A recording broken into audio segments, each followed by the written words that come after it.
सिजावल वेठे उस्तादनि खां फुरबा केॾा जवाबदार गिरफ़्तार न थियण ख़िलाफ़ पुलिस पारां ॾिनल हफ़्ते जो टाइम पूरो थियण बाद गस्टा PTLF मुख़्तलिफ़ पार्टियुनि तरफ़ां उस्ताद तंज़ीमुनि जे अॻवाननि ख़ालिद खत्री, शहज़ाद मेमण, आरिफ मेमण, उमर मेमण समेत उस्तादनि तरफ़ां SSP सिजावल ऑफिस गेट वटि सिजावल रोड ते धरणो हणी रोड ब्लॉक करे छॾियो। अॻवान हुसैन आज़ाद, उमर मेमण बार एसोसिएशन सिजावल जे सदर लियाकत अली जमाली, डॉक्टर होत चंद समेत ॿियनि ख़िताब कंदे चयो त ज़िले सिजावल में बदअमनी ज़ोर वठी वई आहे। को बि रस्तो चोरनि फुरनि खां महफ़ूज़ नाहे।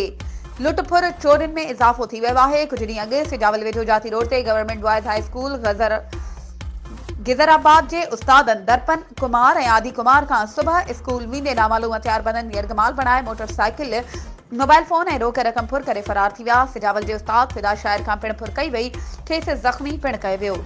इन समेत ज़िले में अहिड़ियूं वारदातुनि में इज़ाफ़ो थी वियो आहे, पर अफ़सोस पुलिस ख़ामोश तमाशाई बणियल आहे।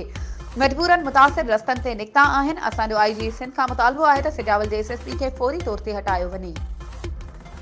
वधीक ख़बरुनि ऐं अपडेट्स जे लाइ असांजे चैनल खे सब्सक्राइब कयो ऐं हा, बेल आइकन खे प्रेस करणु न विसारिजो त जीअं असांजी हर नई अचण वारी वीडियो तव्हां ताईं पहुची